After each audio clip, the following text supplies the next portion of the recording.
Hi, I'm Greg Reich with Magura, and I'm here to show you our new HYMEC system. HYMEC is available from Biker's Choice, and HYMEC stands for hydraulic from mechanical. So this system converts your mechanical clutch into a hydraulic system. The benefits of the system are up to 25% less clutch pull, which is less rider fatigue, better control of the bike itself, zero maintenance. You have no more cables to lube, no more free play adjustment. The hydraulic system self-adjusts, you never have to touch it. We use a mineral oil called Magura Blood that never needs changing out. Basically, it does not attract moisture like DOT fluid, so virtually no maintenance on this system. The other benefit would be just a real fluid feel of the clutch. You never have to adjust the free play. The engagement point is always in the same pressure point on your lever. Engagement, disengagement is very immediate, so very good performance. Having said all that, I'm going to throw this over to Pete and Aaron, and they're going to show you how to install this system.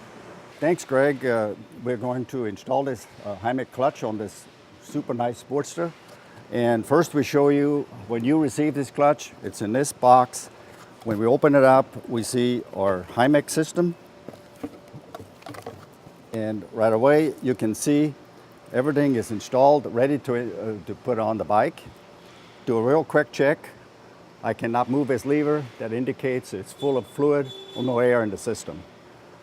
So having said that, we have a couple more things here. We do give you an installation manual. Additionally, in the box you will find a small 4mm insert and a 5mm swedge ferrule. We Magura people call them olives. This we will show you a little later on. We would use this to shorten the line without having to do additional bleeding. As you see here, he is basically starting right from the very beginning, removing the mirror from the left side on the clutch lever. Once he has the mechanical lever removed and the cable unhooked there, we basically will start with temporarily installing the master cylinder on the bar. So as you can see, basically Aaron, our tech, he's using pretty much at this point all ordinary regular tools that should be found in about everybody's toolbox. So he's already got the mechanical part off the handlebar. And you do notice here when you look at our HYMEC, it comes without the clamp, the lower clamp. So we want to use the same clamp that you remove from the mechanical lever onto this master cylinder. So he's getting close to getting his side cover removed.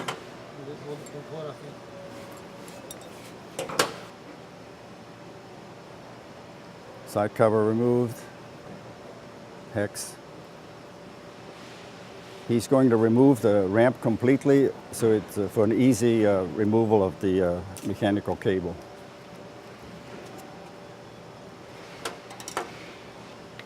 Get it lined up so that that little internal peg there will come through the slot provided for it. There it comes.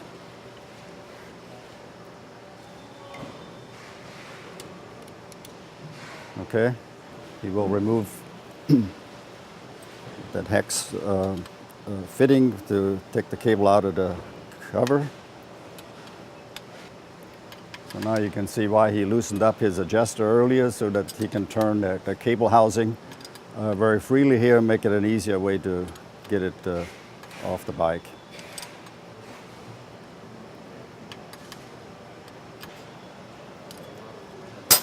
Okay, so now we have all the components from the original mechanical clutch cable system removed. So now our tech is removing those two screws that come with the HYMEC system. So it is important you need to use the screws that we provide because there's a difference in the threads. And also we need to use the washer, replace that back on the the Magura screw that came with the HYMEC. And then we also will use, as you notice here, the lower mechanical lever clamp that we will install onto the HYMEC master cylinder here in just a moment when Aaron puts it up there under the handlebar. So he's now ready to route make a general routing of our system through the bike. So you can see the slave cylinder is not very big, so it should come through in about all the bikes without any necessary removal of the tubing and so on things like that. Now, should you have, for some reason, some special routing that you want to do and so on and so forth, it is, of course, not a big issue also that we could separate our line. I would prefer, if we do that, not to separate it here necessarily. It'd be easier to do it at the master cylinder, where we actually also shorten the line. So as Aaron is getting ready to put that on there, and we may do our final adjusting at the master, how you want it to the pivot and so on and so forth. This we'll all do that at the end. That's our last final steps. He's basically just installing it now, and maybe not even tighten all the screws to torque spec yet. But so we just have it in place. He's got that finger tightened up there on the handlebar, so he's now coming down here and is getting ready to put the. Do we need to put it in there first? I think we'll be okay. Okay. You can actually turn that slave cylinder in the direction so that that bleeder valve, what Aaron is asking about there, will be in a position where you think it's most optimum for your bike. So he's now got the ramp back in there. He's going to put he actually already has it hooked on here. As you see, he did that very quickly. I didn't even see him slip it in there, but he's got it on there just like the cable system into the same area where the mechanical cable was. And he's now putting that ramp back in and turning his adjuster screw counterclockwise, the left-hand threading for that ramp setting.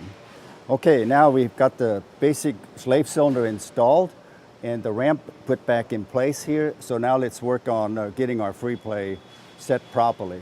So always be sure when to check the free play, like Aaron is going to actually, you can see we got about 3/8 of an inch here currently. And he's going to pull, shows you, he's pulling on that slave cylinder body basically as hard as he can with his fingers. And that is what we actually now call total free play. So we got about, the way it's set right at the moment, we've got practically about 5/8 of an inch there, or maybe a 1/2 inch. And so he is now going to turn his adjustment and brings that up. So we'll have about a gap there of about, let's say, a good 1/8 of an inch, or maybe a little less than 1/4, someplace in that area. So that's a little close. Probably just a little more. And the important thing is that we have that free play, so we always engage the clutch completely and have no clutch slippage. So looks like Aaron's got it set pretty good. He pulled on that as hard as he could. So now when he lets loose, the spring tension internally will suck that slave cylinder up against the fitting we installed here before. That's already prefixed on the slave cylinder piston rod. So now he's got the free play of about 1/8 of an inch.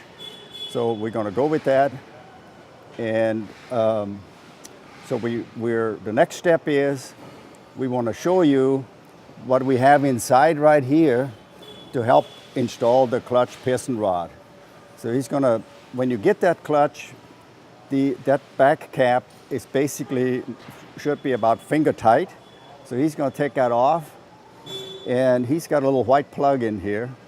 The reason for that plug is simply that when we push that piston rod all the way forward, it makes it easier to install here on the ramp. So now we got it all installed, so clearly that has to come out. Otherwise, our master cylinder lever, as we showed earlier, will totally be hard and it won't work. So he takes that out and put the cap back. And as he's doing that, I can also maybe a couple points here. All we have in the back of the slave cylinder body is an airspace. And what that does is when you work the clutch, basically the piston goes back and forth, and then actually lets a little air go in and out right here. So we don't want to put any kind of sealer on there. We only want to torque that up so it's nice and snug with the wrench, and it'd be good to go. The other thing there is, if you don't have the motor running, it could be, or especially if you wash the bike, it could be that you might hear a little bit of a sucking sound there, and that is basically very, very normal. It's built into the system. All that is just a little bit of air going back and forth right in the backside. So we think we got that free play set about where we wanted. And yeah, so he's now going up to the master cylinder on the lever blade up there, working the clutch. And as you can see here, we pull that ramp right about 10 and a half, 11 millimeters. And that's should be sufficient to disengage the clutch. And then, as you can see here, we delivered this clutch with about a 57-inch tube length. And for this bike, it appears to be a little long. So later we're going to show you how to shorten it. At the same time, we talked about that if you feel like you need to have this bleeder plug straight type on top, the tech, he is going to open up that sleeve nut on the master cylinder, which is this part right here. He's just going to crack it open enough where he can swivel the line. Then he's going to turn that line, and whenever it's at the top, he will snug it back up.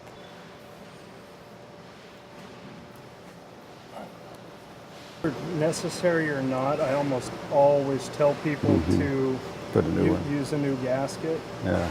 Otherwise, you Okay, he's got the gasket in place now, and he put a new one on there. That's his preference. So put the cover back on, line up the bolt holes, and put his 6 screws back in. And as you noticed earlier, he put a little, he's got somewhat of a Loctite stick. He put a little on the threads to reassure himself that those screws will not come loose. Look in your service manual, in your operator's manual, and torque to the factory Honda spec.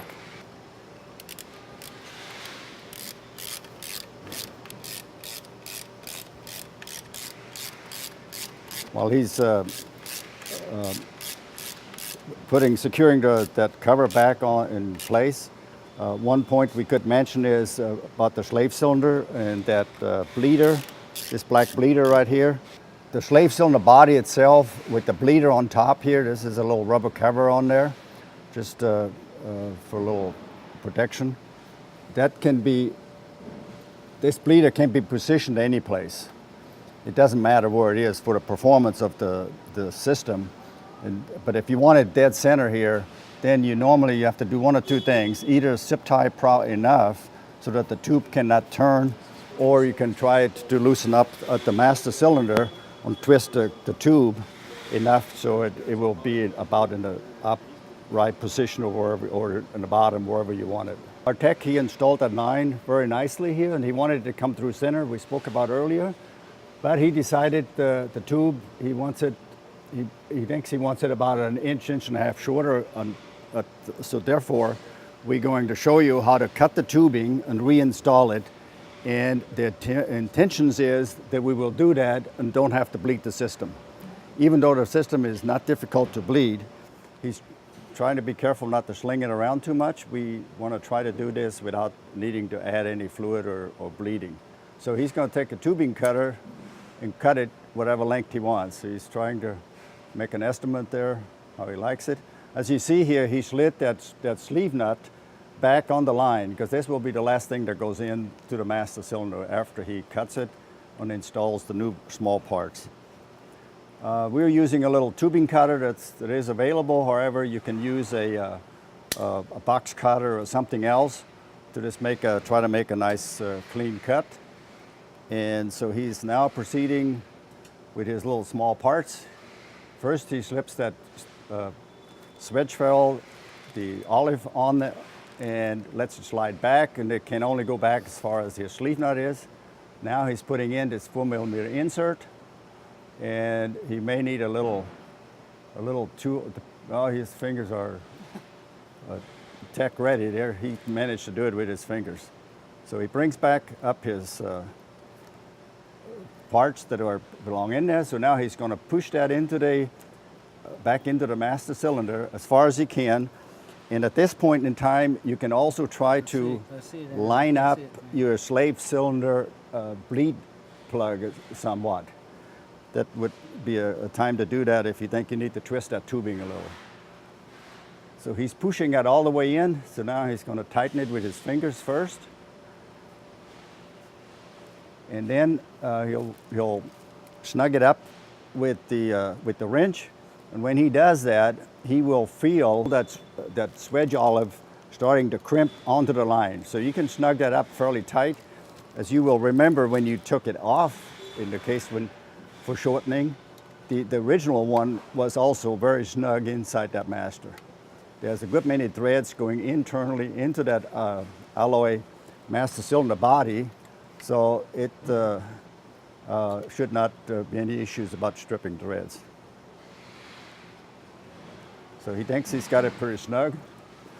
And now, if we didn't lose too much fluid or whatever happened to us when doing other things, and nobody punched around on our master cylinder, we should be ready to go. But you see here, in our process when we were doing all these other parts, showing you how to line up the clutch system and so forth, we obviously lost some fluid.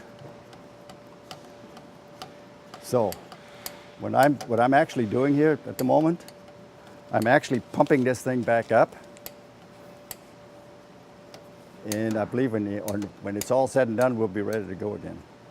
So in the beginning, I had some air in here because of our connection here, but that should wind up inside our reservoir.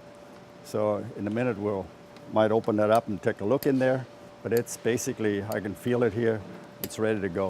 So if you'd like to, obviously you can take the two screws out on the cover, look inside, look at your fluid level, but do pay attention how the diaphragm is located in there. It can be put in backwards. So you need to put it back as you find it when it's first installed. We showed you earlier to install this cover. The other idea would be, or maybe a better idea would be, is especially if you need to open the line or put a new line on or whatever, to put this cover on at the very last.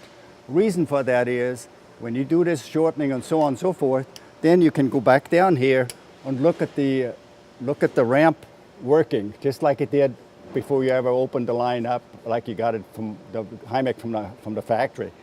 So that's a good idea. And then you see all this working properly. Check your free play one more time. If you got it all closed up, don't touch it while you got the lines open. You'll lose fluid out and then you will have to bleed. So the free play, I'm looking at it here one more time. It's a quick check. I got about, maybe 3/16 inch. I'm going to call that good for now. And do a little test drive. Make sure that you get it in gear. Make sure you don't have clutch drag and so on and so forth. A couple other ideas, obviously, or options we would have. We have a 2,500 millimeter long line here that will be long enough for about any handlebar position or any way you want to route that tubing. By the way, as you know, on that tubing, we can make curves relatively short and it will not affect the performance. So here we have a long line. It comes ready. We show you, we got an insert in here. We got an olive in here. So we have everything here that's required to install it onto the bike. And there may come a time where you need to bleed the system. And for whatever reasons, if you've lost it or the fluid because you opened it up and so on. It's a quite simple process, and I'm just going to go through the motion of it. So we have available a bleed kit from Takaraki. It comes with already with 4 ounces of fluid. The fluid color is got sort of a pinkish color. And again, I cannot emphasize this enough. Do not use DOT 3 or 4 or 5.1 brake fluid. This will swell the seals. So all I do is, when I go through, I'm just going to go through the motion here. I have a syringe which comes in the kit. We've got a little tubing on here. I fill the fluid into the syringe. I come down here, as I see here, my little bleeder valve, and then up on top, on the master cylinder, we have 2 screws in there. We need to remove the cover take out the diaphragm. Then I crack this bleeder open about a half to a 3/4 turn. And as you see, it's a pretty small bleeder. I would, in this case then, once I have that open, I put my bleeder on here. And then I normally would want to hold that at the 12 o'clock position here and try to have the line, it's going down a little here, but that should not bother us. Otherwise, it keeps going up. I push the fluid in, fill it up to the master cylinder. When the master cylinder is full of fluid, from me pushing in, you will see air bubbles and fluid coming out at the top. Once I have it full, I actually suck backwards. In that process, I will suck air and fluid back out of the line, back out of the slave cylinder, and back in here, and always hold the syringe vertical. I push fluid back in, fill up the master cylinder, suck it back out, push in. I do this about 2 or 3 times, and then I snug my bleeder back up, and be careful here, only snug that up and quit. That's a very small 4mm screw here, so it does not need very much torquing. It's only 2 Newton meters, so it's very light. Just snug it up and it will seal perfectly. Take my bleeder off, put the cap on, and then put my cover back on at the master cylinder. Now, most likely, that in that point, once you push that fluid all back in and fill the master, it will be way too full. So you will either, you can take the syringe and suck a little fluid off, or if you put the diaphragm in and the cover on, you squish excess fluid out. Then you have to wipe it up. So that is basically, in a very short, brief presentation, how you bleed the system. Well, the install is complete, and as you can see, Pete and Aaron installed it without any trouble. It's a fairly easy kit to install. We've taken it out and we've tested it. Runs and clutches great. But if you do run into trouble, you can give Magura's tech line a call at 1-800-448-3876, or call Takaraki or Biker's Choice, and they can help you as well.